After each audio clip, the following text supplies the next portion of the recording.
Hello everybody and welcome to my channel today. Today we're going to be smoking a brined ham. It's the second step in making homemade ham. Last week I did a brining episode, so take a look at that. So let's just get right to it. Alright, as mentioned last week, I did a brine on this ham. And this week I'm going to be taking it out to my little smoker and smoking it. But let's learn about smoking meats first. So smoking meat goes way back to when humans were living in caves. So very long time ago. Smoking is done both for preservation and for flavor. There are two ways of smoking meat. The first is cold smoke, the second is hot smoke. Cold smoking is a smoking method in which the product being smoked is kept at a low temperature for a long period of time. That temperature is about 60 to 120 degrees Fahrenheit or 16 to 49 degrees Celsius. Meat, poultry, fish, game, shellfish, cheeses, nuts, and assortment of vegetables are all things that can easily be cold smoked. There's a lot of vegetables actually that can be cold smoked, and I'm hoping to experiment with them in the future. The most interesting things on the list that you can smoke include almonds, apples, asparagus, bananas, beets, Brussels sprouts, cabbage, cauliflower, cherry tomatoes, coarse salt, corn on the cob, eggplant, garlic, nuts and seeds, pineapple, portobello mushrooms, potatoes, sweet onions, sweet potatoes, and watermelon. Most cold smoked meats are first brined or salt cured. Cold smoked meats, once they are complete, are considered to be still raw, and so will require additional cooking after that. Examples include bacon and some types of ham. The second type of smoking process is hot smoking, also known as barbecuing. Hot smoking, in contrast to cold smoking, involves exposing meat to temperatures that are high enough to cook all the way through, which is about 200 to 300 degrees Fahrenheit or 94 to 149 degrees Celsius. Popular items to be hot smoked include meat, fish, game, poultry, and shellfish. Like I said, most items that are hot smoked are completely cooked through at the time of cooking. However, if you do plan to reheat them in another dish, it is suggested to cook them to a food safe temperature. If you want to learn more about food safe temperatures and food safety, check out the link in the description below. Now, there's a secret third method of smoking, and it's called pan smoking. Pan smoking is used for smaller cuts of meat, and it's essentially made by heating an old roasting pan over an open flame, taking wood shavings, tea leaves even, dried herb stems, and rice, and placing it into foil. And then you take the meat and you place it on a rack above that. Then you tint the meat to promote even, rapid smoking. Most products cooked this way will need additional cooking, except for in the case of certain kinds of shellfish and very thinly cut meat, which should cook quickly in a short period of time. It's important to note that over smoking with this method will cause your product to have a bitter flavor at the end. So it's very important, if you use this third method of smoking, that you really pay attention to your meat. Regardless if you're using hot smoking or cold smoking, the process is usually done on a smoker that was designed for this process. Now you can also do it on a grill. It's just a little bit more difficult to adjust the air without the vents that come with a smoker, but it can be done. So when it comes to heat sources for smoking, there are a few types, and those include gas, electric, charcoal, and wood. So gas, electric, and fire, essentially. One thing to note that there is an appliance called a pellet grill, and a pellet grill uses electricity to heat a rod that ignites specifically crafted wood pellets. The heat and the smoke from those wood pellets cook the food. And those wood pellets will also flavor the food. If you're not using wood pellets for smoking and you want to use a different kind of wood, there is a lot of different varieties out there. And they include applewood, cherry, pecan, maple, chestnut, juniper, elder, which is commonly used for salmon, and hickory, which is commonly used for pork. It's important to avoid resinous trees, which are trees that produce resin, such as pine, as they will contribute a bitter element to your product.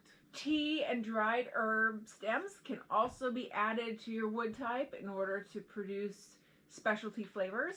You can even use oak, but oak tends to have a heavy flavor. So there are only a few things that you should use it for. Commonly, oak is used for red meats, pork, fish, sausages, and brisket. It is suggested to avoid mesquite, especially when you're cooking pork, as pork is a mildly flavored meat and mesquite is a very strong flavored wood. When it comes to smoking, there are a few tools. Now, I don't have some of these because I don't smoke that often. It's something that I'm starting to get more and more into. And so I just have basic tools. But some of the tools that have been suggested include a mop or a silicone brush, a spray bottle, an injector, a fire extinguisher, gloves, heavy-duty aluminum foil, and a grilled brush or scraper. There are a couple optional things, and they include a bear claw, nonstick grill mats, perforated pizza screens, or rib racks. Once you get that meat on the grill, you're going to want to watch the temperature. You don't want it to get too overcooked, and you don't want it to be undercooked because that is not food safe. Suggested temperatures to aim for include the following: beef and pork roasts, 145 degrees Fahrenheit or 63 degrees Celsius. Poultry at 165 degrees Fahrenheit or 74 degrees Celsius. And if you're hot smoking fish, this is very important. Hot smoked fish must have a final temperature of between 150 to 160 degrees Fahrenheit or 66 to 72 degrees Celsius for at least 30 minutes. Be careful to store properly at below 38 degrees Fahrenheit or 3 degrees Celsius for no more than 2 weeks unless you're freezing it. This is in order to avoid Clostridium botulinum type E, which can grow at lower temperatures than other bacteria. The smoking temperature to cook fish is at a higher level than traditional cooking temperatures suggested for fish, which is about 145 degrees Fahrenheit or 63 degrees Celsius. It's important to note that the timing for cooking meat is not absolute, and it varies on the type of meat you're cooking, the cut of meat you're cooking, the thickness of the meat, a number of different factors. So it's important to monitor that temperature as much as possible throughout the cooking period. So for my ham today, I'm going to be smoking it for about 2.5 hours, and I'll probably start checking it at about 1.5 hours. So let's go outside now and start the wood charcoal. All right, guys, we are outside. Let's take a look at my grill. So it's just a little one.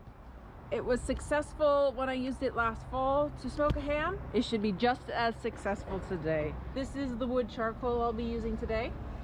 First, I'm going to ignite the charcoal. Well, first I'm going to put my grates back on here.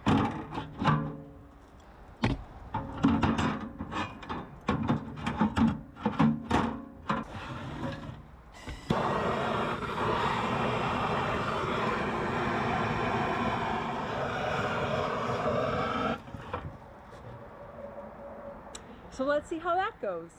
All right, we're back outside. It's been a while. I've been smoking some other things on here before I decided to put the pork on. So let's check out the charcoals and stick the ham onto the grate. So we'll just move the beets aside. And then we'll start with the fat cap down first. Just throw it in there. All right. Let's check on the charcoals over here. I did add some more charcoals.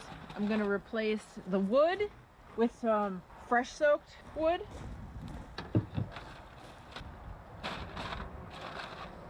All right, put that back in there.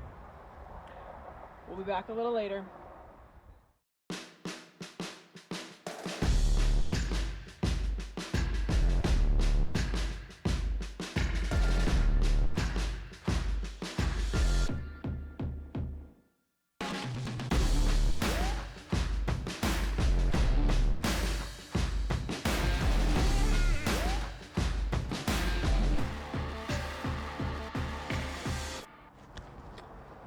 All right. I'm gonna call that done and depend on carryover cooking to get me to that 145 benchmark. Come back for the next episode when I'll show you what this looks like on the inside. Thank you for watching my channel today, and as always, have a wonderful day.